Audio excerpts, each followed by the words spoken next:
నేను ఒక straight question అడుగుతాను. Chandrashekhar favourite hero junior NTR. ఇప్పుడు చాలా ఇంటర్వ్యూలో చెప్పారు మీరు. అంటే ఫేవరెట్ చాలామంది ఉన్నారు నాకు యాక్టర్స్. నేను ఎక్కువ తారక్తోని నేను అంటే కొద్దిగా క్లోజ్గా మూవ్ అవ్వగలను వేరే హీరోల కంటే. రాజమౌళి గారు బాహుబలి అంత పెద్ద హిట్ తర్వాత ఒక కాలేజీకి వెళ్ళారు.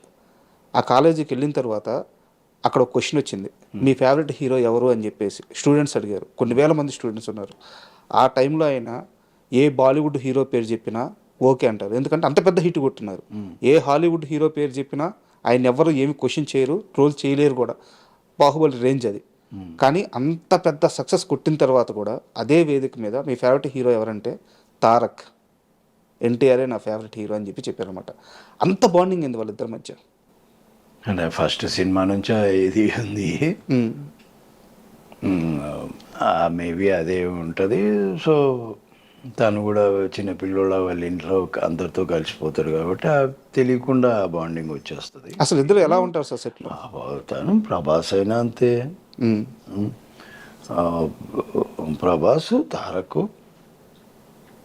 వాళ్ళు బాగా అంటే కలవడం, ఇంట్లలో కలవడం, అందరిలో కలిసిపోవడం ఇట్లాంటివి బాగుంటాయి.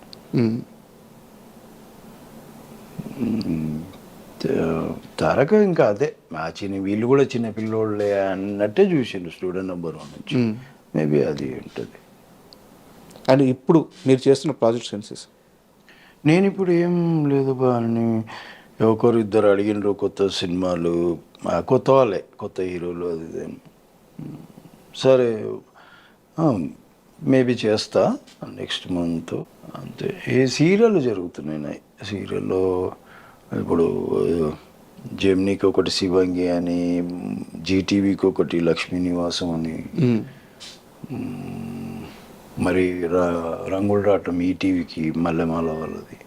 ఇవి చేస్తున్నా. ఏమైనా అడపదడప సినిమాలు వస్తే అవి చేస్తున్నా. పెద్ద సినిమాలు అయితే ఏం లేవు. ఓకే. ఈ చిన్న వాళ్ళు వస్తే వాళ్ళు ఒక 4 రోజులు అడుగుతారు, చేస్తా. మళ్ళీ ఎప్పుడన్నా 2 రోజులు అడుగుతారు, అట్లా. రాజమౌళి గారితో అంటే మీకు ఒక ట్రావెలింగ్ ఉంది. సో దానివల్ల మీరు ఆయనకి నచ్చారు, ఆయన మీకు నచ్చారు. యాక్టింగ్ పరంగా మీకు ఒక అండర్స్టాండింగ్ ఉంది. సో మీరు ఆయన సినిమాల్లో కనిపిస్తున్నారు, ఓకే. బోయపాటి గారితో మీ అనుబంధం ఏంటి? ఆయన కూడా మ్యాక్సిమం ఆయన సినిమాల్లో మిమ్మల్ని ఉంచుకునేలా చూస్తుంటారు. లేదు అంటే నేను బోయపాటి గారిది లెజెండ్ చేశారు, అఖండ చేశారు. అఖండాలో ఒక చిన్న వేషము. ఇంకా మన ఇవే కొద్దిగా అంటే మధ్యలో ఒకటి శక్తి అనే సినిమా వచ్చింది కదా, అందులో చిన్న వేషం. అంటే చిన్నదంటే నేను నా ఫేస్ కూడా కరెక్ట్గా అనిపించదు. వస్తున్నాను, చంపేస్తాను, పోతాడు. దమ్ము అయితే దాంట్లో ఏదో చిన్న అంటే నేను ఇట్లా ఉంది చిన్నది. నేను భయపడిగాడు నేను చేస్తాను. అప్పుడు వేరే షూటింగ్లో ఉంటే నేను మళ్ళీ వచ్చి నైట్ అంతా చేసి వెళ్ళిన.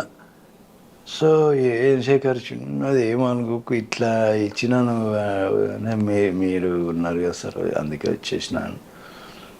అట్లా లెజెండ్లో పిలిచిండ్రు. అట్లా దీంట్లో అంటే మీరు వెళ్ళి ఎవరిని అవకాశాలు అడగరు. బోయపాటి గారు ఎలా గుర్తుపెట్టుకున్నారు మిమ్మల్ని?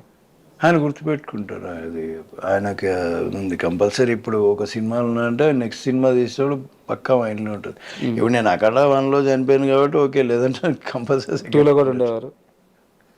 అది ఆయనకి ఉంటుంది. నేను సూటబుల్ అయితే పక్కా పెట్టుకుంటాను. అండ్ రాజమౌళి గారు, మహేష్ బాబు గారు సినిమా చేస్తున్నారు ఎస్ఎస్ఎంబి. రాలేదా? కాల్ రాలేదా? నాకేం కాల్ రాలేదు. తెలుసా ఆ సినిమా గురించి ఏమన్నా మీకు?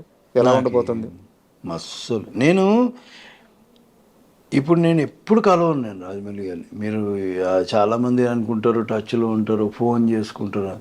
అసలు ఆయన నంబర్ కూడా నా దగ్గర ఉండదు. అవునా? ఆయన నంబరు ఉండదు నా దగ్గర. ఎప్పుడు కలుసుకున్నదే లేదు అసలు. షూటింగ్ ఉంటే నాకు కబురు వస్తుంది, పలానా డేట్లో. నేను ఆ డేట్ పోయినప్పుడు ఆయన ఉంటాడు కాబట్టి ఊరికే అంతే చూసుకుంటాం. హేయ్ ఆటం ఓ సెకండ్ ఇచ్చుకుంటాం. కథ ఏదైనా సీన్ ఉంటే చెప్తారు, లేదంటే ఇక అటు ఇటు పోయినాక మళ్ళీ నా సీన్ వచ్చినప్పుడు అప్పుడు శేఖర్ ఇది సంగతి. లాస్ట్ టైం ఎప్పుడు కలిసారు రాజమౌళి గారిని? ఆర్ఆర్ఆర్ అప్పుడే. షూటింగ్ అయిపోతే ఇప్పుడు దాకా గలవలేదా? నీకు కలవలే ఇంకా. కాల్ కూడా చేయలేదు? లేదు, ఫోన్ నంబరే ఉండవు. నేను ఎప్పుడు కాలే, మాకు ముందు నుంచి అంతే. ఎప్పుడు హ్యాపీ బర్త్డే ఇట్లా మెసేజ్ పెట్టుడు కానీ ఏమి లేవు, ముందు నుంచి అంతే. ఇప్పుడే కాదు, అది కొత్త కాదు, అట్లాంటిది ఏం లేదు. మేబీ నా ప్లేస్లో ఉంటే వేరే వాళ్ళు ఏమో తెలియదు మరి ఎట్లుండేటప్పుడు. నాకు అంత ఫ్రీడమ్ ఉంది, అంత ఫ్రీడమ్ ఇచ్చిండ్రు నాకు.